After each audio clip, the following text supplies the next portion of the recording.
नमस्कार, मैं हूं नेहा श्रीवास्तव। आप देख रहे हैं सुबह सवेरे और चलिए बुलेटिन की शुरुआत कर लेते हैं। जहां बिहार विधानसभा चुनाव के पहले फेज के लिए मतदान खत्म हो गया है। सुबह 7 बजे से ये मतदान शुरू हुआ था और शाम को 6 बजे तक चला, जिसमें 64.66% की वोटिंग हुई है।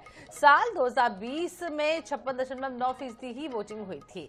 पिछली बार से इस बार लगभग 7.5% ज्यादा वोटिंग हुई है। मुख्य निर्वाचन पदाधिकारी विनोद गुजालिया ने बताया है कि इस बार महिलाओं की भागीदारी ज्यादा देखने को मिली। इसके अलावा अति संवेदनशील 56 बूथ पर शाम 5 बजे तक ही वोटिंग की गई। बिहार में शहरी वोटर में वैसा उत्साह नहीं दिखा। 121 सीटों में से 3 सीट पर सबसे कम मतदान देखने को मिला। राजधानी पटना के शहरी क्षेत्र कुमार और यहाँ पर लगभग 39.52% ही वोटिंग हुई। उसके अलावा दीघा में 39.10% और बांकीपुर में 40% मतदान हुआ है। पहले फेज की वोटिंग खत्म होने के साथ ही 18 जिलों की 121 सीटों पर 1314 उम्मीदवारों की किस्मत ईवीएम में कैद हो गई है। इसमें 104 सीटों पर सीधा मुकाबला, 17 सीटों पर त्रिकोणीय मुकाबला है।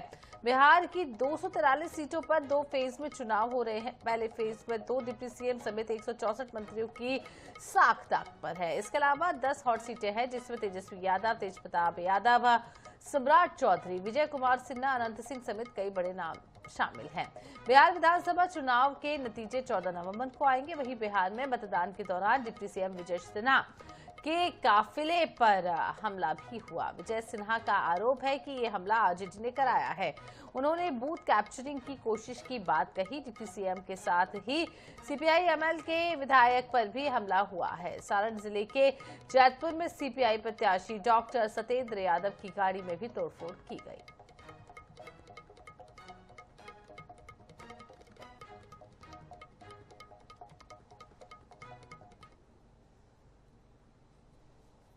पहले चरण का मतदान और जिस तरीके से रुझान आ रहे हैं, हम लोगों की अपनी सीटें, गठबंधन की तमाम सीटें, इसमें एक बात तय है, एक बात स्पष्ट है और रत्ती भर इसमें कहीं कोई शंका नहीं है। और मैं इसलिए कतई नहीं बोल रहा कि मैं इस गठबंधन का हिस्सा हूं। 14 तारीख परिणामों के बाद एक बार फिर से बिहार में अब एनडीए की मजबूत सरकार इस बार बनने जा रही है। है माता पिता का, जनता का, सबका आशीर्वाद है। कोई मुश्किल नहीं है, हमारा माता पिता का आशीर्वाद है। ये गुंडा राजद का है और सत्ता में आ रही एनडीए से छाती पर बुलडोजर चलेगा। ये गुंडा देख रहे हैं, गांव घूमने नहीं देगा उम्मीदवार।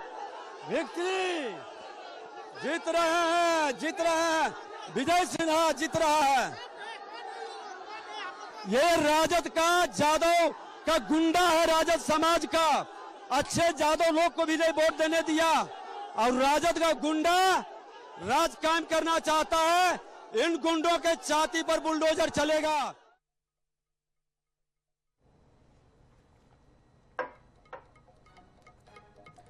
इधर धर्मजयगढ़ ब्लॉक के परुंगा गांव में प्रस्तावित जन सुनवाई के विरोध में ग्रामीणों का आंदोलन लगातार जारी है। सुबह से लेकर देर रात तक रायगढ़ कलेक्ट्रेट के सामने बड़ी संख्या में ग्रामीण डटे रहे। ग्रामीणों के विरोध को समर्थन देने के लिए खरसिया विधायक उमेश पटेल और धर्मजयगढ़ विधायक लालजीत सिंह राठिया भी पहुंचे। वे दोपहर से रात तक ग्रामीणों के साथ सड़क पर ही बैठे रहे।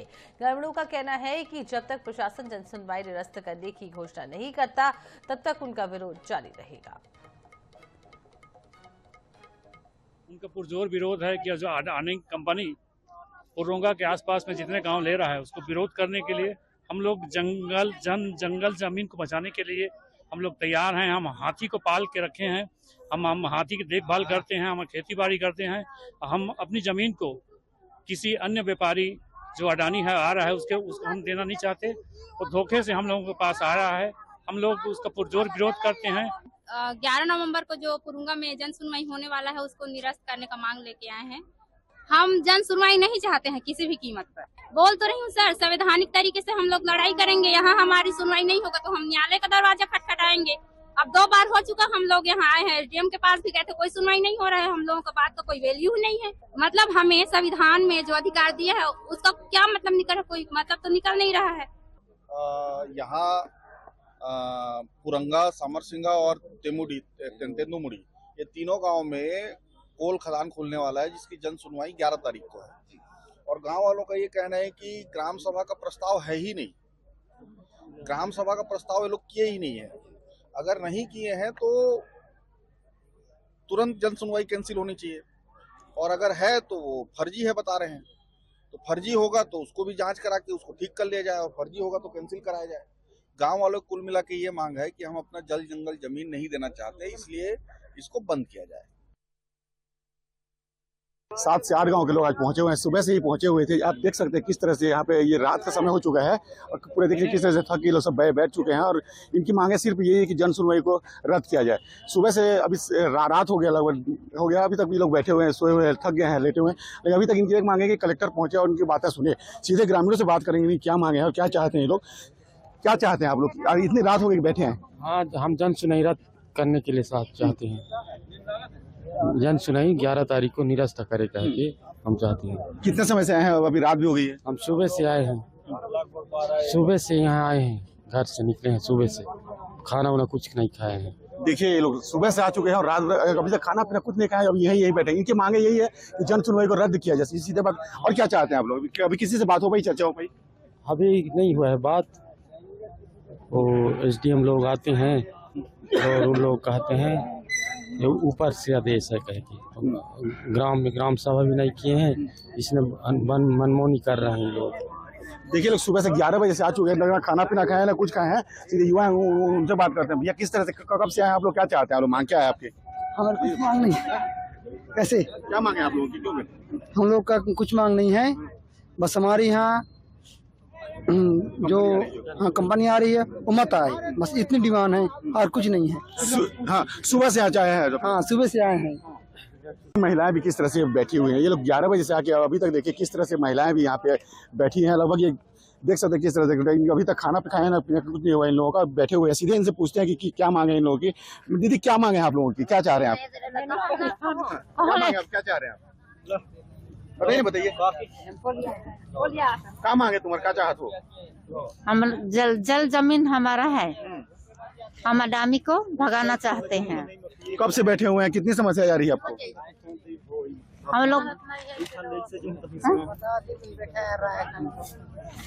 हम लोग सुबह से आए हैं और अभी 9 बजे रात तक बैठे हैं। देखिए लोग सब लोग सुबह से आए हैं, लगभग 11 बजे से आ गए, रात तक अभी तक आ चुके हैं। और देखते किस तरह से आप सुबह से आ चुके हैं, आप खाना पीना कुछ नहीं खाया। क्या मांगे आप लोग? क्या चाहते हैं आप लोग? 11 नवंबर को जन सुनवाई है, वो निरस्त होना चाहिए। सुबह सब लोग आए हैं, सब महिला बैठे हैं। जी बिल्कुल। क्या चाहते हैं आगे किस तरह रणनीति रहेगी? मांगे पूरी नहीं होगी तो जी हमारा ये धरना प्रदर्शन जारी रहेगा। देखिए ये लोग सिर्फ जो जिस तरह से धर्म जागरण क्षेत्र में जन सुनवाई हो रही है उसको रद्द किया जाए, यही मांगे हैं। अभी तक कोई प्रशासन अधिकारी इनसे मिलने भी नहीं आया है। ये रात का समय हो चुका है, सब लोग यहाँ ग्रामीण बैठे हुए हैं। मैं अमित गुप्ता, INH न्यूज, रायगढ़। इधर राष्ट्रगीत वंदे मातरम की 185वीं वर्षगांठ के मौके पर देश भर में 7 नवंबर को कई कार्यक्रम होने जा रहे हैं। छत्तीसगढ़ में भी इस मौके पर कई कार्यक्रम होंगे, लेकिन अब वंदे मातरम को लेकर सियासत भी देखने को मिल रही है। भाजपा और कांग्रेस के बीच जुबानी जंग छिड़ गई है। क्यों मचा है वंदे मातरम को लेकर बवाल? देखिए इस रिपोर्ट में।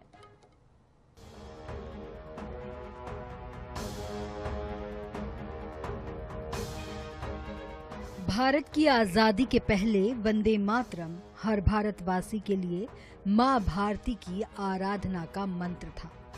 स्वतंत्रता संग्राम सेनानी वंदे मातरम गाते हुए फांसी के फंदों को चूम लिया करते थे। बंकिम चंद्र चट्टोपाध्याय के लिखे इस गीत ने आजादी के बाद भी देश के प्रति अगाध श्रद्धा के भाव को प्रकट किया। अब इस गीत के 150 साल पूरे होने पर देश भर में विभिन्न कार्यक्रमों का आयोजन होगा। शासन स्तर पर प्रदेशों के मंत्रालय से लेकर देश और प्रदेशों के विभिन्न स्थानों में वंदे मातरम का गायन होगा। भाजपा ने हर मंडल और बूथों में वंदे मातरम के गायन का कार्यक्रम तय किया है। छत्तीसगढ़ में 5 संभागों में बड़े कार्यक्रम किए जा रहे हैं। रायपुर में होने वाले वंदे मातरम के गायन में मुख्यमंत्री विष्णुदेव साय मौजूद रहेंगे, लेकिन अब इसे लेकर सियासत भी तेज हो गई है। डिप्टी सीएम अरुण साव ने तुष्टीकरण और एक परिवार की चाटुकरता करते हुए कांग्रेस पर वंदे मातरम को भुलाने का आरोप लगाया। वहीं पीसीसी चीफ दीपक बैज भी वंदे मातरम के गायन को लेकर भाजपा पर तीखा पलटवार करते नजर आए। ये भारतीय जनता पार्टी आरोप लगा रही है। वंदे मातरम कांग्रेस पार्टी की हर कार्यक्रमों में, बड़े कार्यक्रमों में राष्ट्रगान से शुरू कर वंदे मातरम से कार्यक्रमों की समाप्ति की जाती है। और ये वो भारतीय जनता पार्टी आरोप लगा रही है जो अंग्रेजों से माफी मांगने वाले, जो 53 साल तक तिरंगा झंडा नहीं फहराने वाले, वो भारतीय जनता पार्टी आरोप लगा रही है। जिनको छत्तीसगढ़ महतारी का गीत गाने में शर्म आती है। देखिए, कांग्रेस पार्टी को न देश से मतलब है और न देशभक्ति से। वो तो एक परिवार की चाटुकारिता करने वाली पार्टी बनकर रह गई है। दावे तो करते हैं कि आजादी के आंदोलन की बात वो करते हैं, पर आजादी के बाद जिस तरह से एक परिवार अपने देश के सत्ता पर एकाधिकार मानता है और सब जगह ये महिमा मंडित करने का प्रयास किया गया कि जो कुछ भी है वो एक ही परिवार है। वंदे मातरम सिर्फ राष्ट्रगीत नहीं, हर देशवासी की मां भारती के प्रति अगाध श्रद्धा और प्रेम का प्रतीक भी है। इसलिए वंदे मातरम के 150 साल पूरे होने पर इसका गायन तो होना ही चाहिए, लेकिन इस गीत को सियासत से अलग रखा जाएगा तो न सिर्फ इसकी व्यापकता बढ़ेगी, बल्कि वंदे मातरम आजादी के पहले की तरह लोगों को एकता के सूत्र में पिरोने का माध्यम भी बनेगा। गौरव शर्मा, INH 24/7, रायपुर।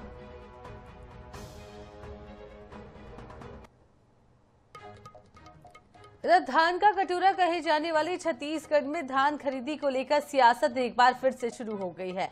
छत्तीसगढ़ में 15 नवंबर से धान की खरीदी शुरू होगी, लेकिन इससे पहले नेता प्रतिपक्ष डॉक्टर चरणदास महंत ने भ्रष्टाचार का आरोप लगा दिया है, जबकि भाजपा ने भ्रष्टाचार के आरोप को बेबुनियाद बनाते हुए कांग्रेस पर तीखा पलटवार किया है। देखिए। छत्तीसगढ़ में 15 नवंबर से धान खरीदी के लिए तैयारियां तेजी से चल रही है। सरकार ने इस बार प्रक्रिया को पारदर्शी और तकनीकी रूप से सुगम बनाने नया मोबाइल ऐप टोकन तुहर हाथ लॉन्च कर रही है। इससे छोटे और बड़े किसानों को फायदा मिलेगा। छोटे किसानों को 2 टोकन, बड़े किसानों को 3 टोकन मिलने में आसानी होगी। वहीं एग्रीस्टेक पोर्टल में भी किसानों का पंजीयन इस बार कराया जा रहा है। इसमें 26,49,000 से ज्यादा किसानों ने पंजीयन कराया है, जो पिछली सीजन से 1 लाख अधिक है। किसानों का डाटाबेस तैयार कर सरकार इस सुविधा का डिजिटलीकरण करने के प्रयास में है। सीएम विष्णुदेव साय ने कहा कि इस साल 1 लाख से ज्यादा किसानों का पंजीयन हुआ है। आप लोगों के माध्यम से सबको बताना चाहूंगा कि इस साल 1 लाख ज्यादा किसानों का पंजीयन हुआ है। पिछले साल से 1 लाख ज्यादा किसानों का मतलब इस साल पंजीयन हुआ है। तो कहीं से भी किसी का रकबा या ये सब कोई शिकायत नहीं है। अगर किसी की शिकायत है तो संबंधित अधिकारी को करेंगे तो उसका निश्चित रूप से। नेता प्रतिपक्ष चरणदास महंत के पत्र में जिक्र। नेता प्रतिपक्ष ने धान खरीदी पर चिट्ठी लिखी है। 11,000 करोड़ की हानि की आशंका जताई है। 2023-24 में खरीदी केंद्रों में अनियमितता का उल्लेख है। 2024-25 में खरीदी केंद्रों में 6,85,291 क्विंटल मूल्य 274 करोड़ की क्षति का दावा है। संग्रहण केंद्रों में 24,09,979 क्विंटल धान खराब, 964 करोड़ की क्षति का दावा। 2024-25 में अतिशेष चावल केंद्रीय पुल में नहीं लिए गए।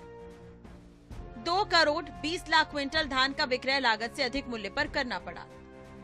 4,400 करोड़ की हानि होना पत्र में बताया। पत्र में केंद्र सरकार से कई मदों में कम दर पर राशि प्राप्त होना बताया। धान पर ब्याज और अतिरिक्त आर्थिक भार आने पर प्रति क्विंटल 200 रुपए की हानि होना कहा। विगत 2 साल में हानि की राशि 5400 करोड़ होना बताया गया। नेता प्रतिपक्ष का पत्र सामने आने के बाद सत्ता पक्ष और विपक्ष के बीच आरोप प्रत्यारोप देखने को मिला। एक तरफ कांग्रेस प्रदेश अध्यक्ष दीपक बैज ने धान खरीद में भ्रष्टाचार का आरोप लगाया, वहीं इन आरोपों को उप मुख्यमंत्री अरुण साव ने खारिज करते हुए निराधार बताया। करीबन 10 से 12 हजार करोड़ की धान खरीदी में गड़बड़ी हुई है। इस चीज को हमारे नेता प्रतिपक्ष लगातार कहते आ रहे हैं। देखिए, नुकसान होना एक बात है, पर यह भ्रष्टाचार का आरोप निराधार और बेबुनियाद है। बारिश के कारण, अन्य कारणों से और धान की बिक्री करने के कारण से कोई बात है तो वो अलग है, पर भ्रष्टाचार की बात बेबुनियाद और निराधार है। छत्तीसगढ़ में धान खरीदी के चलते पहले एक तरफ नेता प्रतिपक्ष ने घोटाले की जांच की मांग कर दबाव बनाने की कोशिश की है, दूसरी तरफ धान का रकबा कटने को लेकर भी कांग्रेस ने सवाल उठाए हैं, जबकि सरकार के लिए प्रदेश में 1 लाख किसानों का अतिरिक्त पंजीयन बड़ी उपलब्धि है। ऐसे में ये देखना होगा कि महंत की मांग पर शासन क्या निर्णय करता है। धान का रकबा कम होने को लेकर कांग्रेस क्या प्रमाण दे पाती है, इस पर भी नजर होगी। गौरव शर्मा, INS 24/7 रायपुर। इधर ग्वालियर शहर में जर्जर सड़कों को लेकर सत्ता पक्ष और विपक्ष आमने सामने है। निगम प्रशासन भूमि पूजन की राह देख रहा है तो कांग्रेस स्थानीय रहवासियों की समस्याओं को लेकर हमलावर है। बढ़ते आक्रोश के चलते निगम अब बिना भूमि पूजन के ही निर्माण कार्य शुरू कर रहा है।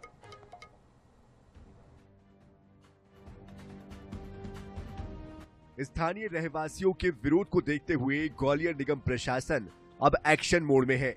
निगम के ही एक अधिकारी ने पहले सड़क का कार्य शुरू न होने की वजह से भूमि पूजन में देरी होना बताया, तो वही निगम आयुक्त ने कमान संभाली और सड़कों के रखरखाव का कार्य करने के निर्देश दिए।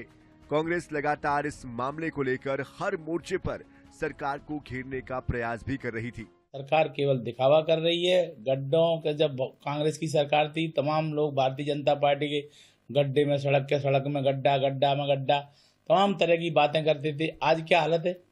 ग्रामीण क्षेत्र की तो हालत बद से बदतर है ही। नगरीय क्षेत्रों में जो ग्वालियर 5 महानगरों में गिना जाता है, उस ग्वालियर शहर में क्या हालत है?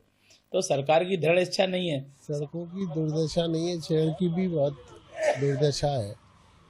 ग्रामीण क्षेत्र में भी सड़कों की हालत खराब है और लगातार बारिश होने से बहुत सारी सड़कें खराब हो गई, जिसमें तुरंत रिपेयर और बनाने की जरूरत है। वो जल्दी से जल्दी ये काम शुरू करना चाहिए। शहर में 65 सड़कों को बनाने का काम होना बाकी है। अब तक महज 17 सड़कों पर ही काम शुरू हो पाया है। 48 सड़कों पर वर्क ऑर्डर 1-1 साल पहले तक के हैं। उन पर नगर निगम के जिम्मेदार अधिकारी काम तक शुरू नहीं करा पा रहे हैं।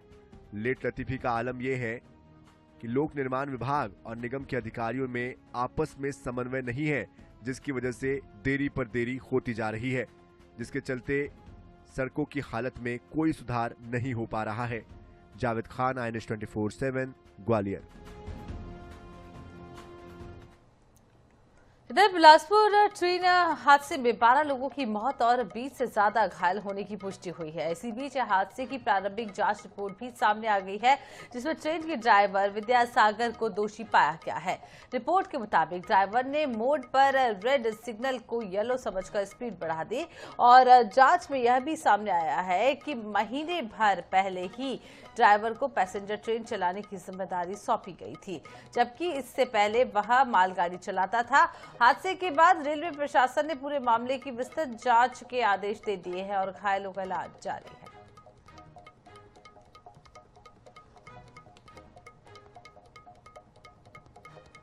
अगली खबर ग्वालियर से, जहां 30,000 के इनामी डकैत योगेंद्र उर्फ योगी गुर्जर गैंग का गुरुवार तड़के पुलिस ने एक बार फिर से आमना सामना हुआ और गैंग के सभी डकैत फरार होने में कामयाब हुए। पुलिस को इनपुट मिला था कि हस्तिनापुर थाना क्षेत्र के जंगल में योगी गैंग के सदस्यों का मूवमेंट है। इसके बाद पुलिस की टीम गैंग की घेराबंदी करने के लिए जंगल में उतरी, लेकिन डकैत पुलिस पर फायरिंग करने लगे और मौके का फायदा उठाकर फरार हो गए। बता दें कि 30,000 के इनामी योगेंद्र उर्फ योगी ने अपने 25 साथियों के साथ दिघरा थाना क्षेत्र के गुर्जा गांव में 9 माह की गर्भवती रीना उर्फ अंजू गुर्जर का किडनैप किया था और पुलिस ने गैंग की घेराबंदी की तो डकैत अंजू को लंका पहाड़ के जंगल में छोड़कर भाग गए, जहां से अंजू को पुलिस ने बरामद कर लिया था। तब से पुलिस मुरैना, नूराबाद और ग्वालियर के जंगल में योगी गैंग की तलाश में जुटी हुई है।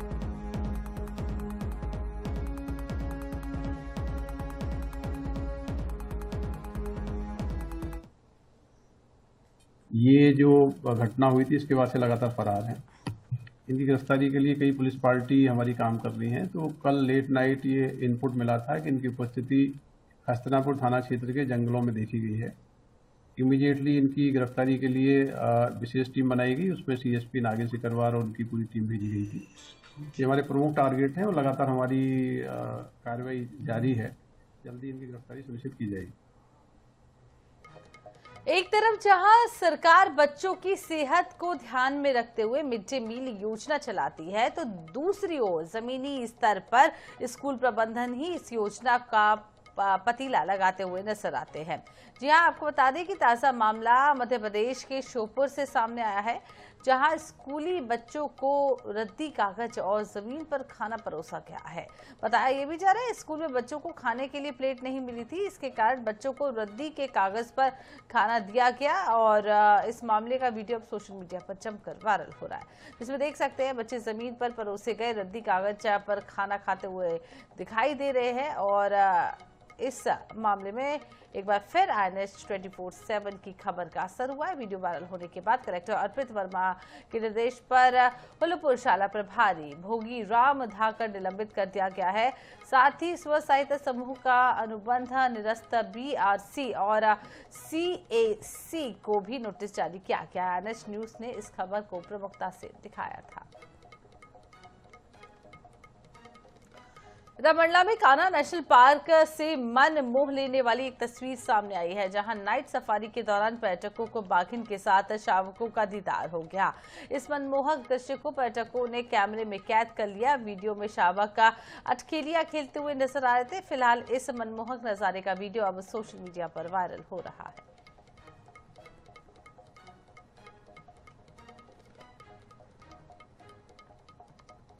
और इसी के साथ इस बुलेटिन में फिलहाल इतना ही। रुकते छोटे से ब्रेक के लिए, ब्रेक के बाद लौटेंगे अन्य खबरों के साथ। कहीं नहीं जाइएगा।